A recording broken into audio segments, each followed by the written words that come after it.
안녕하세요. 부자된 매직TV 시청자 여러분. 오늘도 이렇게 소중한 시간을 내주시고 제 영상을 시청해주셔서 감사합니다. 오늘은 2022년 7월 2일 새벽 시간입니다. 오늘 나눌 주제는 산업통상자원부에서 발표한 2022년 6월 수출입 동향에 대해서 한번 알아볼 예정인데요. 우선 6월 수출입 개요에 대해서 한번 알아보겠습니다. 6월 수출은 전년 동월비 5.4% 증가한 577.3억 달러라고 하고요. 그리고 일평균 수출은 전년 동월비 15% 증가한 26.2억 달러로 합니다. 아래는 월별 수출액 추이, 월별 수출 증감률 추이에 대한 그래프도 나와 있으니까요. 참고해 보시면 좋을 것 같고요. 6월 수입은 전년 동월비 19.4% 증가한 602억 달러, 일평균 수입은 전년 동월비 30.2% 증가한 27.4억 달러로 이렇게 마무리가 되었고요. 그리고 아래는 월별 수입액 추이, 그리고 월별 수입 증감률 추이에 대한 그래프입니다. 참고해 보시면 좋을 것 같습니다. 그리고 무역 수지 관련해서 6월 무역 수지는 24억, 약 24억이죠. 달러가 적자가 났다고 하네요. 보면은 4월 24억 적자 달러죠. 그리고 5월도 17억 달러 적자, 6월은 약 24억 달러 적자가 이렇게 나왔고 4월, 5월, 6월 연속 지금 무역 수지는 적자를 지속하고 있습니다. 투자자적인 관점으로 해당 무역 수지에 대해서는 꼭 머릿속에 넣어 두셔야 될 것 같고요. 지금 우리나라의 경제적인 부분이 많이 안 좋은 상황인 것 같습니다. 계속 이렇게 무역 수지 적자가 나니까 말이죠. 아무튼 개인적인 의견으로 이런 무역 수지가 반드시 이제 흑자 전환해서 우리나라의 수출입에 대해서 그리고 무역 수지에 대해서 좀 더 개선이 여러모로 됐으면 좋겠네요. 품목 보시면 반도체, 석유제품 등 15대 주요 품목 중 6개 수출 플러스를 달성했다고 합니다. 증가 품목은 석유제품 바이오는 두 자릿수 증가율을 달성했다고 하고요. 반도체는 24개월 연속, 철강은 18개월 등 장기간 수출 증가세를 유지했다고 합니다. 그의 품목 연속 증가는 바이오헬스가 7개월, 무선통신이 5개월이라고 하고요. 감소 품목은 선박, 일반기계, 자동차 등 9개 품목은 전년 동월비 감소했다고 합니다. 여기서 투자자적인 관점으로 봐야 될게요. 보시면 증가 품목 관련해서는 석유 제품, 바이오, 반도체, 철강, 바이오헬스, 무선통신 관련해서 해당 섹터에 관련된 기업들을 한번 조사해 보시고 해당 기업들의 재무제표나 손익계산서 등을 보시고 지표 등을 한번 보셔서요. 자신이 투자하고 싶으시고 그리고 이렇게 추려진 기업들에 대해서 투자에 대한 고려도 한번 해보시면 좋을 것 같고요. 반면에 이런 감소 품목도 있습니다. 선박, 일반기기, 자동차 등 9개 품목에 대해서는요. 자신이 만약에 투자하시려고 하시거나 아니면 이미 투자하시고 계신 분들은요. 좀 비판적인 사고를 가지셔서 해당 섹터에 관련된 기업들에 대해서는 좀 더 주도 면밀하게 한번 알아보시고 어떤 부분이 이렇게 감소하게 되었나에 대한 원인도 파악해 보셔서 투자하시는데 참고하시면 좋을 것 같습니다. 지역적 측면 보면 9대 지역 중 CIS 중국 등을 제외한 6개 지역 수출이 증가했다고 하죠. 증가 지역은 아세안 인도 수출이 두 자릿수 증가세를 이어갔고 미국, 일본, 중동, 유럽 연안도 수출 플러스는 계속됐다고 합니다. 감소 지역은 4개월 연속 감소한 CIS를 더해 중국, 중남미 수출이 감소했고요. 아래는 2022년 6월 9대 주요 지역 수출액 및 증감률에 대한 부분이니까요. 참고해보시면 좋을 것 같고요. 그러면 이제 6월 수출입 주요 특징에 대해서 한번 알아보겠습니다. 총 6개의 주요 특징이 있었는데요. 보면 첫 번째는 수출액은 조합일수 감소 2일이 감소했죠. 지방선거가 있었고요. 6월 1일 날은 6월 6일은 현충일이었습니다. 이렇게 2일 감소해도 역대 6월 중 1위를 달성했다고 하고요. 보면 2022년 6월 수출액은 조업일수 감소와 화물연대 운송 거부가 있었죠. 그 영향에도 불구하고 577.3억 달러를 기록하며 기존 6월 최고 실적을 경신했다는 부분입니다. 그리고 두 번째로 수출 증가율은 2020년 11월 이후 20개월 연속 플러스를 계속했다고 하는 부분인데요. 러시아 우크라이나 전쟁이 계속되고 있죠. 그리고 금리 인상 보시면 미국 연준 기준금리 0.75% 포인트를 인상했고 6월 15일에 있었죠. ECB 같은 경우는 7월 중 금리 0.25% 포인트 인상 발표를 했죠. 6월 9일날.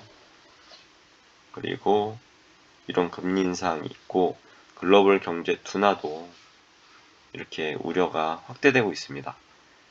이런 어려운 여건에도 불구하고 우리 수출은 무려 20개월 연속 플러스를 달성하게 된 점.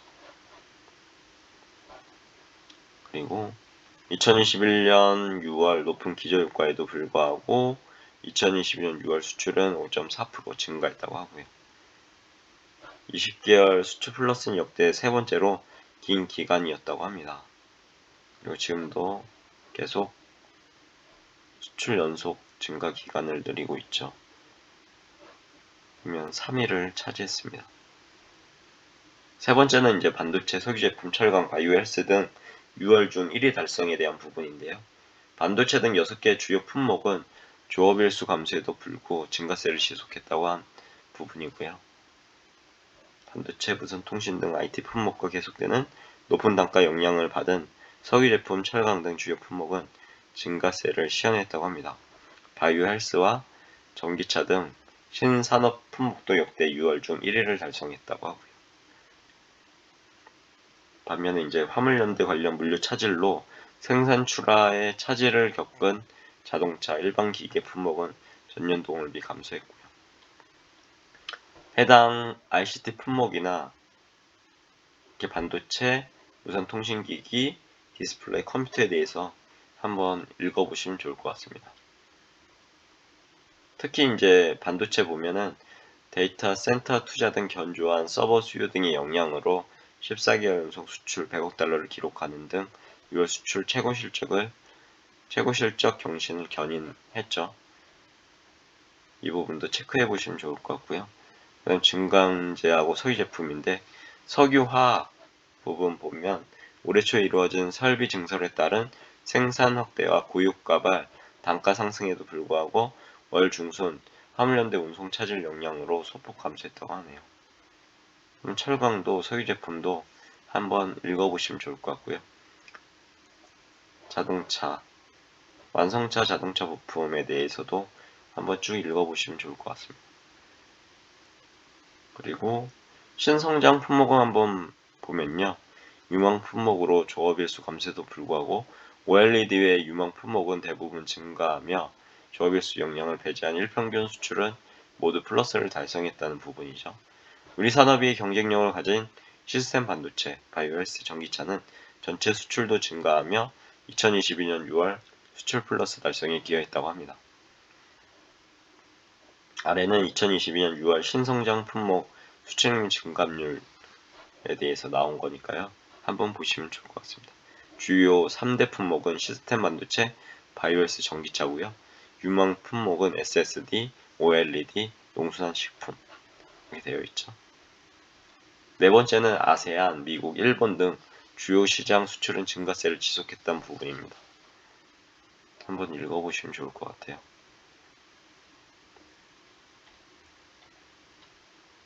중국, 아세안, 미국, 유럽연합에 대해서 나와 있죠. 보면은 중국 한번 보겠습니다. 반도체, 무선통신기기 등 주요 품목 증가에도 불구 국내 물류 차질과 중국 소비 둔화 등의 영향으로 소폭 감소했다는 부분이고요. 그리고 미국 보면은 전기차를 비롯한 자동차 생산 증가, 항공여행 수요 확대 등으로 자동차 2차 전지, 석유제품 등 수출이 증가하고 역대 1위 실적을 달성했다고 하는 부분 머릿속에 넣어두시면 좋을 것 같고요. 다섯 번째로는 높은 에너지 원자재 가격으로 수입액은 600억 달러를 상회했다고 합니다. 공급 불안전성 심화로 높은 수준의 에너지 원자재 가격이 계속되고 있죠. 그래서 2022년 6월 수입액은 전년비 19.4% 증가한 602억 달러를 기록하게 됐고, 수입액은 2021년 12월 처음으로 600억 달러대를 진입한 이후 4개월 연속 600억 달러대를 기록 중이라고 합니다. 2022년 6월 원유, 가스, 석탄 3대 이제 에너지원이죠. 수입액은 137.3억 달러로 2021년 6월 수입액이죠. 수입액을 50억 달러 이상 상회했다고 하고요. 최근 주요 품목 월 수입액 추이에 대해서 참고해 보시면 좋을 것 같고요. 러시아 우크라이나 전쟁이 계속되면서요. 3대 에너지원 가격 모두 전년비 높은 수준을 유지 중인 가운데 있고요. 석탄은 유례 없는 수준의 가격대가 유지되면서 4개월 연속 20억 불대 수입액을 기록했다고 합니다. 이 원자재 가격이 좀 잡혀야 될 것 같은데요. 아쉬운 부분입니다. 우리의 산업 생산을 위한 핵심 중간재인 반도체 수입도 크게 증가했다고 하고요. 철강, 비철금속 가격은 최근 하락세를 보이고 있으나 여전히 전년 동월비 높은 수준을 유지하며 수입의 확대에 기여했다고 합니다. 우리나라의 무역 수지가 지금 적자인 이유가요. 수출도 엄청나게 잘하고 있는데 반면에 이제 수입도 보시면 이 3대 원유, 가스, 석탄에 대해서 가격 추이가 지금 증가하고 있는 상황이고, 이런 상황에서 우리나라의 무역 수지가 적자를 기록하게 되는 원인이 되게 되는 것 같습니다. 마지막으로 여섯 번째인데요. 수출을 상회하는 수입, 즉 에너지원 중심이죠. 수입이 계속되며 무역 적자를 발생시키고 있다는 부분입니다. 13개월 연속 수출 증가율을 상회하는 수입 증가율이 발생하고 있고요.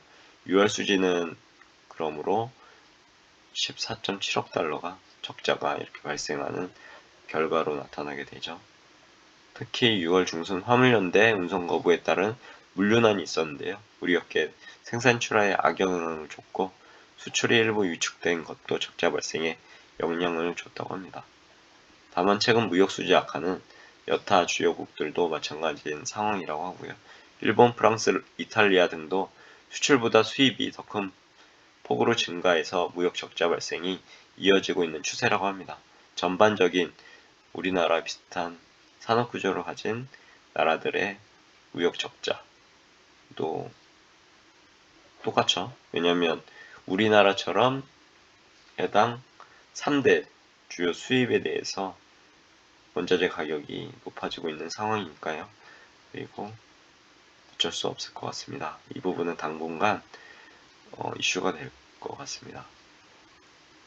얼른 지금 전쟁을 하고 있는 러시아와 우크라이나 간에 협약이 있어서요. 평화로운 그런 상황이 되었으면 좋겠고요. 아무튼 지금 상황은 전쟁 등의 영향으로 이렇게 원자재 가격이 높아지고 있는 상황이니까요. 우리나라 같은 원자재를 수입해서 수출하는 나라는 정말 안 좋은 상황이죠. 주요국, 여기 보면 주요국의 월별 수출입 증가율, 무역 수지도 나와 있으니까요. 참고해 보시면 좋을 것 같습니다. 일본, 그리고 이탈리아, 그리고 프랑스, 독일에 대해서도 이렇게 간단하게 나와 있으니까요. 한번 쭉 읽어보시면 좋을 것 같습니다. 아무튼 오늘 영상은 여기까지고요. 오늘도 이렇게 긴 시간 동안 저와 함께 2022년 6월 수출입 동향에 대해서 공부해 보시고 함께 알아보셔서 진심으로 감사드립니다. 어느새 주말이 왔죠. 요즘에 정말로 시간이 빨리 가는 것 같습니다. 오늘 하루도 즐겁고 행복한 하루 되시고요. 내일도 새로운 콘텐츠, 유용한 컨텐츠 가지고 여러분을 찾아뵐 수 있도록 좀 더 고민하고 이렇게 나오겠습니다. 이상입니다. 감사합니다. 좋은 하루 되세요.